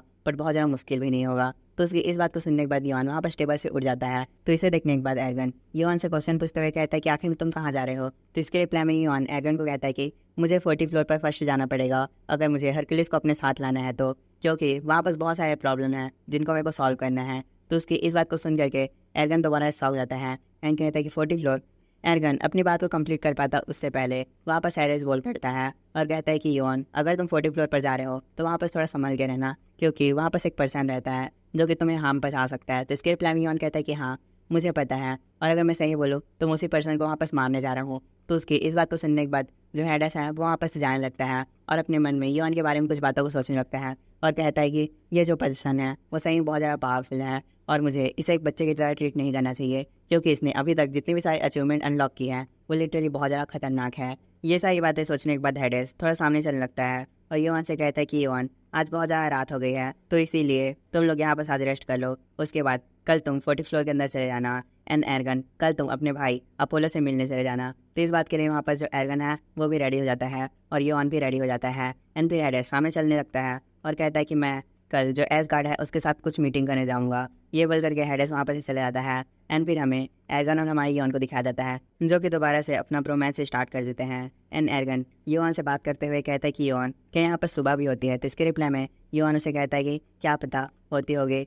यून कैसे कहते ही ये जो सीन है वो यहीं पर कट रहता है। फिर नेक्स्ट सीन में हम यून को एक रूम के अंदर देख पाते हैं जहाँ पर जाने के बाद वो आसपास देखने लगता है और कहता है कि सही में ये जो प्लेस है वो बहुत ज़्यादा औसम है। ये बोलने के बाद वो अपनी कनाई को बाहर निकाल लेता है और उसे देखते हुए कहता है कि मैं बहुत समय से कनाई की पावर का यूज़ कर रहा हूँ, बट अभी तक मैं कनाई को पूरी तरीके से यूज़ करने नहीं सीखा हूँ। एंड हाँ, मेरे को याद आया, कनाई के पास एक फीचर था जिसका नाम था हेयर सबनिंग, जिसको मैंने आज तक यूज़ नहीं किया है क्योंकि मुझे नहीं पता कि आखिर में इसे यूज़ कैसे करते हैं। ये बोलने के बाद यून कुछ समय के लिए शांत जाता है एंड फिर दोबारा से अपनी बात को कंटिन्यू करते हुए कहता है कि सही में ये जो कनाई है वो बहुत ज़्यादा मिस्टीरियस है। उसके ऐसे कहते ही ये जो सीन है वहीं पर कट जाता है एंड फिर नेक्स्ट सीन में हमें 40 फ्लोर दिखाया जाता है जहाँ पर हम आर्थर को भी देख पाते हैं जो कि यून से बात करते हुए कह रहा होता है कि किंग, आखिर में हम लोग यहाँ पर क्या करने आए हैं। तो इसके रिप्लाई में यून से कहता है कि हम लोग यहाँ बस एक पर्सन को मारने आए हैं जो कि एक हाई रैंकर है। तो इसके रिप्लाई में जो आर्थर है वो कहता है कि आखिर में वो कौन है। तो इसके रिप्लाई में यून से कहता है कि तुम्हें ये जो बात है वो बहुत जल्दी पता ही चल जाएगी। तो आर्थर, क्या तुम यहाँ पर प्रिपेयर्ड हो उसे मारने के लिए?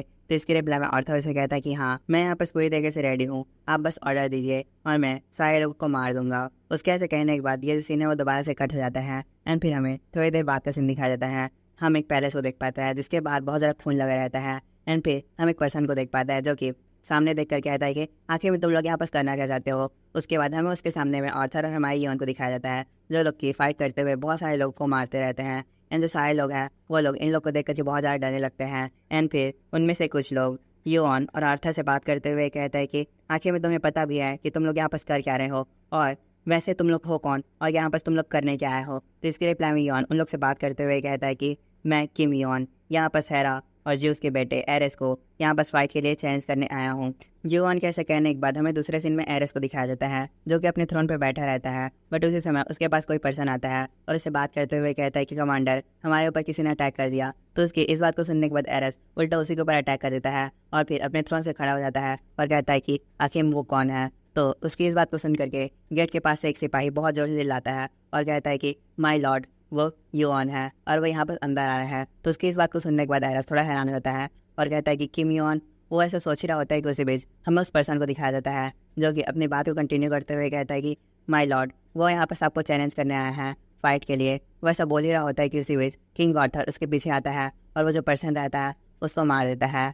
पर उसी समय जो एरेस है वो किंग आर्थर को देखकर कहता है कि जरा देखो तो ये जो पर्सन है वो यहाँ पर आइस माना का यूज़ कर रहा है और इसके पास एक्सकेलिबर स्वॉर्ड भी है, ज़रूर ये किंग आर्थर ही होगा, बट आखिर में ये एक अनडेड में कैसे बदल गया है। वैसे सोच ही रहा होता है कि उसी बीच वहाँ पर योन चलते चलते आता है और एरेस को देखकर कहता है कि ओए एरेस, तुम कैसे हो। उसकी इस बात को सुन करके जो एरेस है वो किम योन को रिप्लाई देते हुए कहता है कि तो या बस तुम किम योन हो, वैसे क्या तुम्हें बाहर के पर्सन पसंद नहीं है, बट वहाँ पर जितने भी सारे लोग थे सब रैंकर थे, तो तुमने आखिर में उन सबको कैसे मारा। तो उसकी इस बात को सुनने के बाद योन उसको रिप्लाई देते हुए कहता है कि चलो छोड़ो, वो सारे रैंकर हो ही नहीं सकते, वो लोग तो बहुत ज़्यादा वीक थे। तो इसकी इस बात को सुन करके जो आसपास के और भी नाइट्स रहते हैं वो लोग बहुत ज़्यादा गुस्सा हो जाते हैं एंड फिर योन से बात करते हुए कहते हैं कि आखिर में तुम्हारे यहाँ पर हिम्मत कैसे हुई हमारे लॉर्ड एरेस से ऐसा बात करने की। इस बात के जवाब में योन उन लोग को कहता है कि मैं यहाँ पर तुम लोग से बात करने नहीं आया हूँ, मैं यहाँ पर एरेस को मारने आया हूँ। तो एरेस, तुम यहाँ पर आओ और मुझसे फाइट करो। तो इस बात को सुनने के बाद जो एरेस है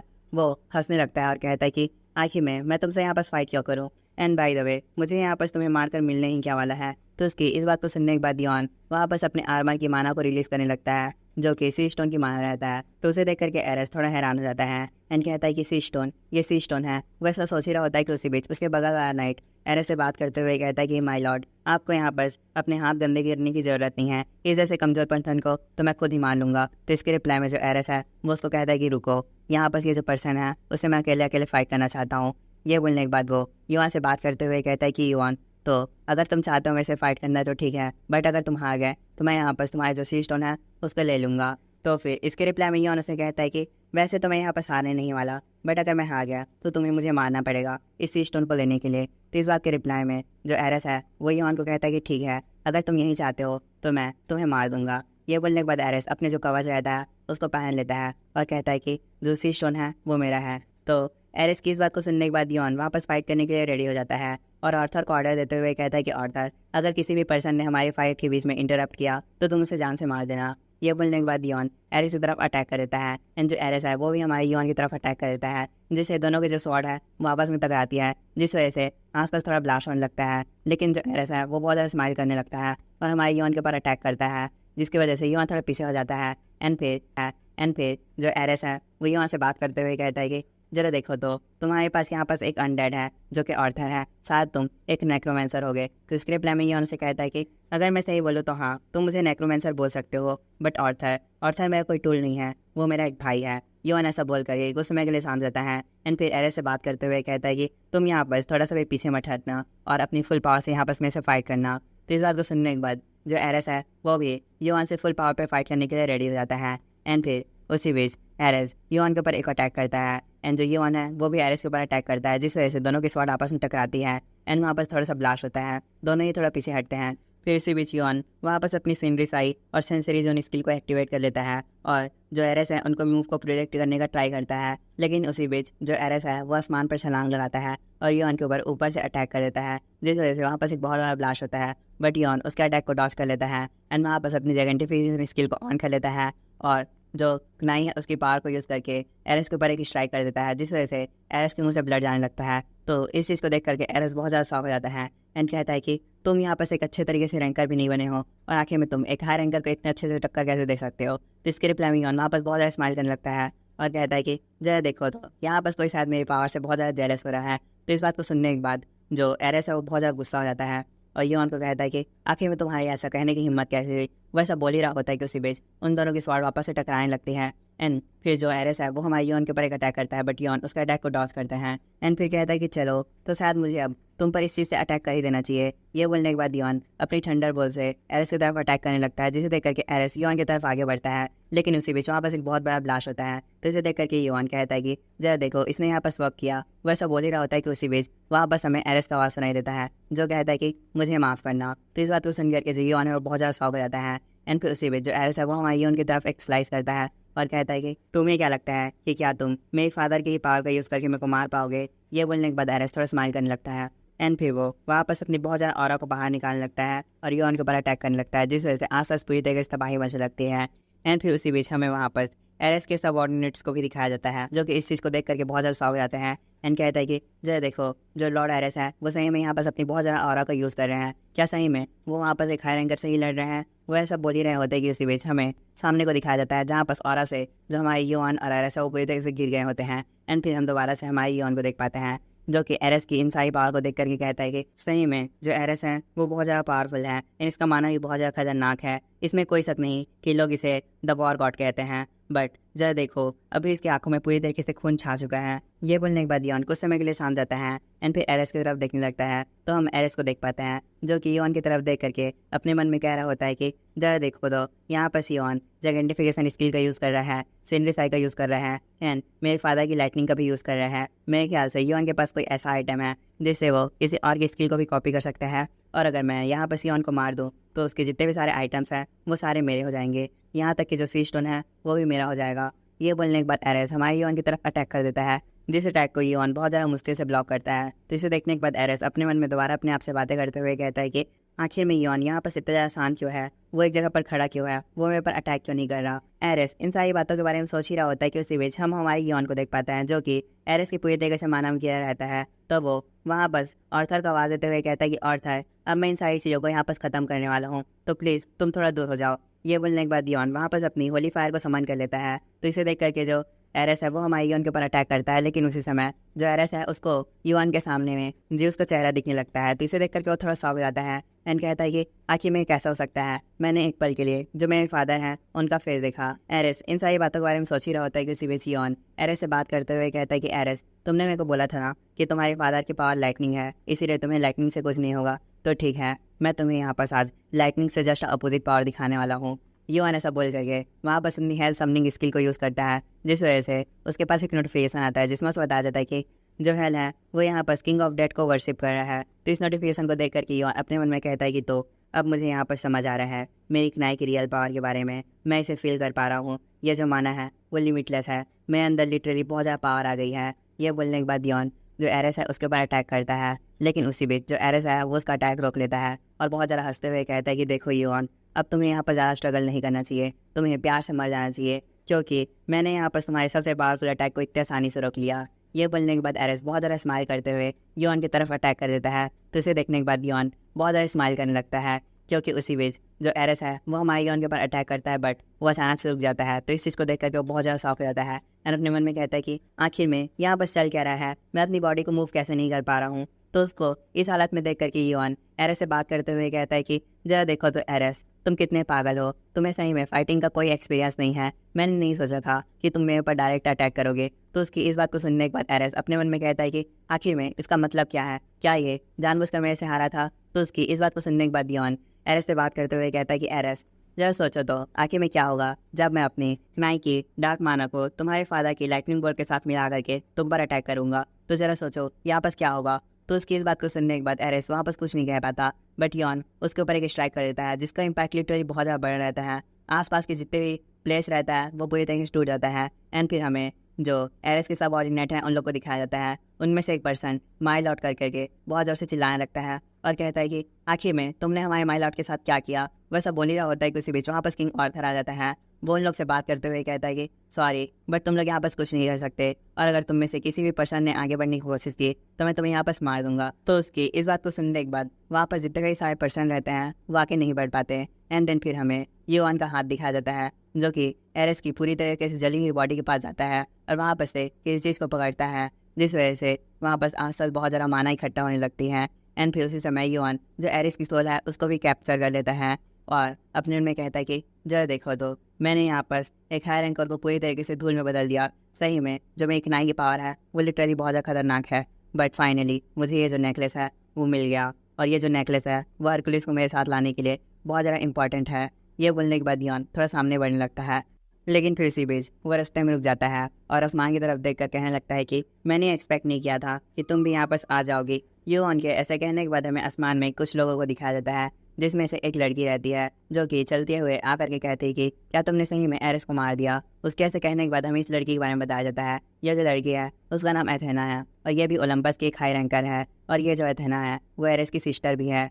तो वो अपना क्वेश्चन यहाँ से पूछते हुए कहते हैं कि क्या तुम मुझे सही में आंसर देने वाले भी हो या नहीं देने वाले हो। तो उसकी इस बात को सुनने के बाद योआन तो आंसर नहीं देता, बट वहाँ पर वही पर्सन आ जाता है जो एरिस के साथ था। वो उस बंदी को रिप्लाई देते हुए कहता है कि हाँ, इस पर्सन ने यहाँ पर हमारे लॉर्ड एरिस को मार दिया। तो उसकी इस बात को सुनने के बाद वो जो एथेना रहती है वो योआन को देखकर कहते हैं कि तो अगर तुम मेरे भाई के दुश्मन हो तो यहाँ पर तुम मेरे भी दुश्मन हो। उसके ऐसे कहने के तुरंत बाद हम योआन को देख पाते हैं जो अपनी सिंगरी साइड को एक्टिवेट कर लेता है। एंड जैसे वो सामने देखता है तो उसके सामने जो एथेना है वो अपनी पावर को रिलीज करने लगती है। तो इसी वजह से वहाँ पर आसपास चारों तरफ जो उसकी माना है वो भी फैलने लगती है। तो इन सारी चीज़ों को ऐसा होता हुआ देख करके योआन अपने मन में कहता है कि जो एथेना के पास शील्ड है वो one of the most powerful shield में से एक है ओलंपस के अंदर। इस शील्ड की रेप्लिका का यूज़ करके इन लोगों ने शुरुआत में वेलकेरो को पत्थर में ट्रांसफॉर्म भी किया था। योआन इन सारी बातों के बारे में सोच ही रहा होता है कि इसी बीच जो आर्थर है वो योआन के सामने आ जाता है और उससे बात करते हुए कहता है कि योआन, ये सारी चीज़ें बहुत ज़्यादा डेंजरस हो सकती है, तो इसीलिए तुम पीछे रहो, मैं इससे फाइट करूँगा।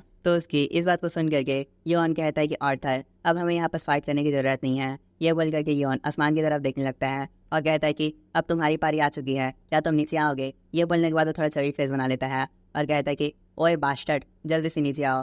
वो ऐसा बोल ही रहा होता है कि उसी बीच वहाँ पर जो वो कॉन्ग की जो रिंग है वो आकर गिरती है एंड उसके ऊपर जो वो कॉन्ग है वो भी बैठा रहता है। एंड देन फिर वो योआन को रिप्लाई देते हुए कहता है कि क्या तुम्हें नहीं पता जो मेन कैरेक्टर रहते हैं वो हमेशा लास्ट में आते हैं।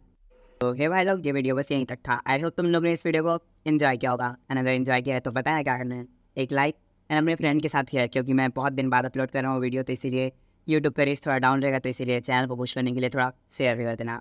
तो इसी के साथ अब हम लोग चलते हैं अपने क्वेश्चन आंसर की तरफ। तो तुम लोग का सबसे पहला क्वेश्चन ये है कि क्या आखिर मैं जिंदा भी हूँ या मर गया। तो भाई मैं जिंदा हूँ, नहीं मरा हूँ, मैं अभी भी जिंदा हूँ। एंड तो इसी के साथ चलते हैं हम सेकंड क्वेश्चन की तरफ। तो तुम लोग का सेकंड क्वेश्चन ये है कि क्या आखिर मैं इतने दिन से वीडियो अपलोड क्यों नहीं कर रहा था और आखिर में मैं 4 महीने से कर क्या रहा हूँ। तो इस बात को जानने के लिए चलते हैं पिछले 4 महीने पीछे। अप्रैल में जैसे ही मैंने मई का लास्ट वीडियो अपलोड किया था, अप्रैल की वीडियो मैं रेडी कर रहा था, बट उसी समय हो गया था मेरे साथ बहुत ज़्यादा बेकार चीज़, जो कि था मेरा फ़ोन का टूट जाना। अनफॉर्चुनेटली मेरा जो फ़ोन था वो वहीं पर टूट गया अप्रैल की स्टार्टिंग में ही, जिस कारण से मैं वीडियो अपलोड नहीं कर पा रहा था। और रही बात फ़ोन को रिपेयर कराने की, तो कुछ प्रॉब्लम की वजह से वो भी नहीं करा पा रहा था। Just like academic pressure and fam pressure, समझ ही सकते हो जो लोग अभी स्टूडेंट हो वो लोग।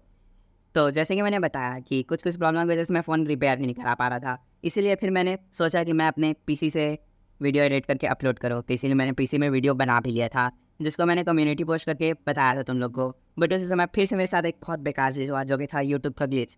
यूट्यूब मेरा वीडियो अपलोड हो ही नहीं दे रहा था, मतलब यूट्यूब में मेरा वीडियो अपलोड हो ही नहीं रहा था।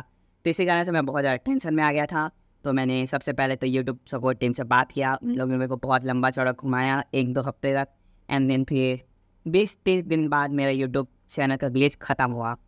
लेकिन अनफॉर्चुनेटली उसी समय मेरा हो गया पीसी ख़राब, जिसमें था वीडियो। एंड उस समय ना मेरे पास अच्छा फ़ोन था, मैं मम्मी का फ़ोन यूज़ करता था, एंड ना मेरे पास पीसी था, तो इसीलिए गया कहाँ वीडियो बना पाता। तो फिर मैंने उस समय वीडियो बनाने का प्लान ही छोड़ दिया था। एंड देन फिर मैंने जैसे ही न्यू फ़ोन लिया, मेरे को डेट तो याद नहीं है कब मैंने फ़ोन लिया था न्यू, बट जैसे मैं न्यू फ़ोन लिया उस समय मैंने अपने इंस्टाग्राम में स्टोरी डाला था कि मैं न्यू वीडियो अपलोड करने वाला हूँ बहुत जल्द, और उस समय मैंने शूट भी स्टार्ट कर दिया था। बट मेरी किस्मत की तो पता ही होगा ना, इतना कहानी सुन करके तुम लोग को भी हल लगे पड़े हैं। तो हाँ, उसी तरह मेरी किस्मत यहाँ पर फिर से फूट गई। वापस आ गए मेरे एग्ज़ाम डेट्स। जिस डेट को सुन करके मेरे घर वाले मेरे को, तू पढ़ेगा, तू आईएएस बनेगा, और कुछ नहीं करना है तेरे को, तो बस पढ़, ये बोल करके मेरे को पढ़ाने में लगा दिए वीडियो बनाने से दूर। तो इसीलिए मैं उस समय वीडियो नहीं बना पा रहा था। एंड फाइनली अब मेरा एग्ज़ाम ख़त्म हो गया है एंड मैं पूरी तरह से फ्री हूँ। तो अब फिर से वीडियो आने वाला है डेली बेसिस पर। और जिन लोगों ने मेरे को इंस्टाग्राम पर फॉलो नहीं किया है वो लोग फॉलो कर दो, क्योंकि मैं इंस्टाग्राम पे कुछ लोगों को रिप्लाई देता था इस दिन भी कि ऐसा ऐसा बात है करके। तो अगर तुम लोग को अच्छे से जानना है मेरी डेली लाइफ के बारे में तो इंस्टाग्राम पर फॉलो कर दो। एंड मैं सोच रहा हूँ कि एक एनिमे चैनल बना लेते हैं जिसमें हम लोग एनिमे के बारे में कुछ एक्सप्लेन करेंगे एंड कुछ न्यू टॉपिक्स को भी कवर करेंगे। तो अगर तुम लोग को चाहिए एनिमे चैनल तो कमेंट करके बता देना। एंड हाँ, ये वीडियो मैं बहुत दिन बाद अपलोड कर रहा हूँ तो यूट्यूब के एल्गोरिदम के हिसाब से मेरा जो चैनल वो बहुत ज़्यादा डेड चला जाएगा, तो इसीलिए शेयर कर देना, प्लीज़ शेयर कर देना। बहुत दिन बाद वीडियो अपलोड कर रहा हूँ, थोड़ा रीच मिलेगा। तो यार, तो हे भाई लोग, मेरे ख्याल से तुम लोग मेरे क्वेश्चन के आंसर से सेटिस्फाई हो गए होगे। सेटिस्फाई, भाई ये वर्ड थोड़ा अच्छा साउंड कर रहा था, इसीलिए जिसने जिसने इस वीडियो को यहाँ तक देखा है वो कमेंट में #सेटिस्फाई डाल देना, जिससे मेरे को पता चले कि तुमने इस वीडियो को यहाँ तक देखा है। एंड जो भी पर्सन सबसे पहले #सेटिस्फाई डालेगा उसका मैं कमेंट पिन कर दूंगा। तो मिलते हैं नेक्स्ट वीडियो में। Till there, take care and bye. And हाँ, जरा बताओ मेरा न्यू सेटअप कैसा लग रहा है, क्योंकि मैंने कुछ खर्चा किया है इसको बनाने में।